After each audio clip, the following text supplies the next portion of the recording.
Nggak masuk akal, antrian haji di Malaysia adalah 146 tahun. Artinya, buat warga negara Malaysia yang mau haji, harus hidup dan mati sebanyak 3 kali dulu baru bisa berangkat haji. Dan juga ini menjadi rekor dunia dengan antrian haji paling lama di dunia. Yang menurut saya antri mau ibadah kok sampai puluhan tahun, bahkan kalau di Malaysia saya mendengar itu ada yang ratusan tahun lah. Siapa yang menjamin usia orang itu sampai 100 tahun lagi? Ngitung pawelinging kaki Sabtu palon pamono swantara tapi ulo salam yo atur bagyo wis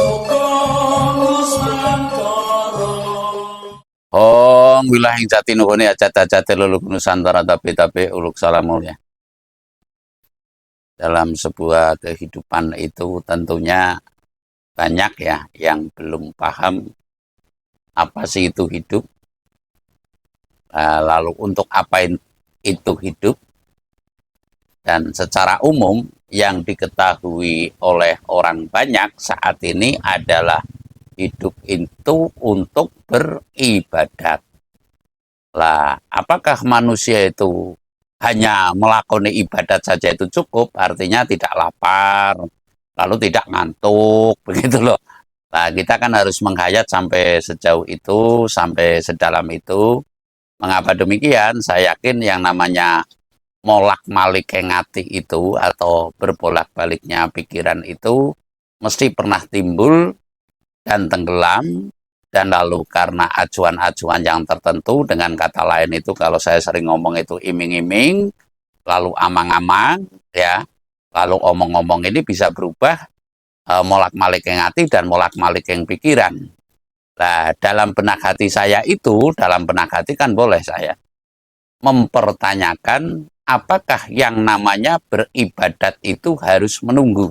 Ya, sekali lagi saya mengatakan bahwa yang intinya itu wong urip kowe kon ngopo, urip sejatine iku apa, kon ngopo, lalu akan kemana lah. Nah, secara mudahnya itu dari mana kita berasal, di mana kita sekarang, dan lalu kemana kita akan pulang, kan seperti itu.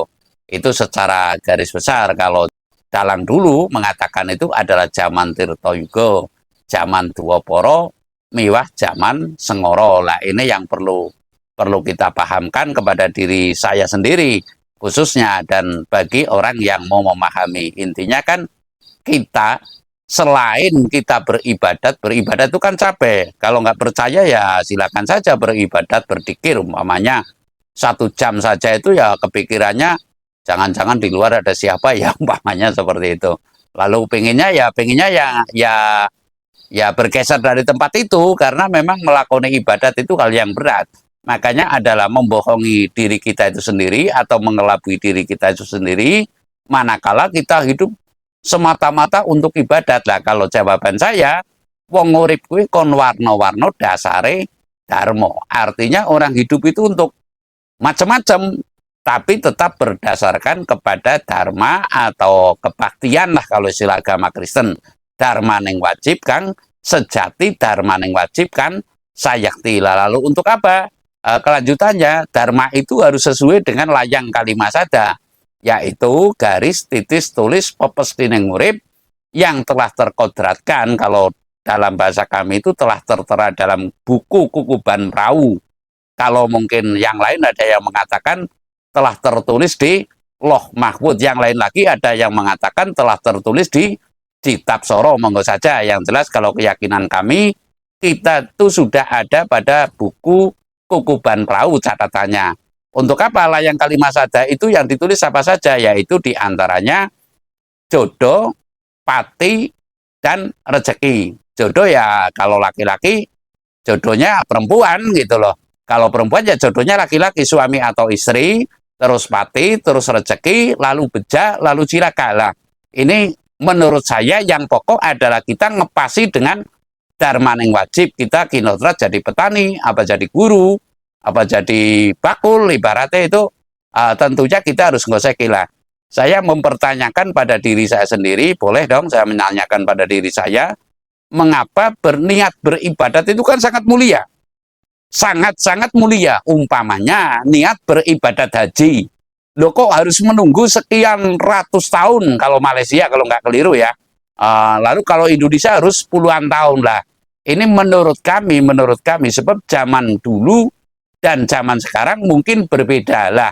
Apakah kita tidak bisa mendispensasi, dispensasi ya kelonggaran lah, kalau istilah saya dulu itu jadi umpamanya saya pernah jadi pemborong gitu, apa-apa dibor kalau dirong, artinya perongrongan terhadap diri saya itu sendiri, adanya itu kepengen nebati mau rugi kan, sifat pemborong kan seperti itu.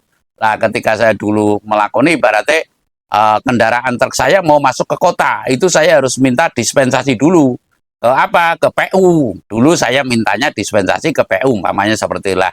Apakah ini tidak ada dispensasi? Yang menurut kami dasarnya kan ada pakemnya ya. Artinya yang namanya al ulama'u warisatul anbiya, kalau nggak keliru. Ulama itu pewaris para nabi. Apakah tidak secara mufakat bersama, di situ juga ijma lah, ada ijma atau mufakat pun porong ulama niku ya, dari Indonesia, dari Malaysia yang menunggu-menunggu itu, yang umatnya itu banyak lah, umat Islamnya yang saya maksud, itu mengeluarkan semacam, kalau presiden mungkin dekret ya, kalau itu ya dispensasi atas hasil istikharah secara seksama. Apakah tidak lebih baik dilaksanakan? Yang menurut saya yang penting diawali dari bulan besar ya. Ini maaf kata ya, kalau bulan besar ini kan bulan berangkat haji ya. Intinya diawali dari bulan besar, dan lalu yang karena pasiennya ibaratnya cara dokter ini terlalu banyak, sehingga ya diantri terus dalam waktu 1 tahun, sehingga tidak ada penumpukan yang menurut saya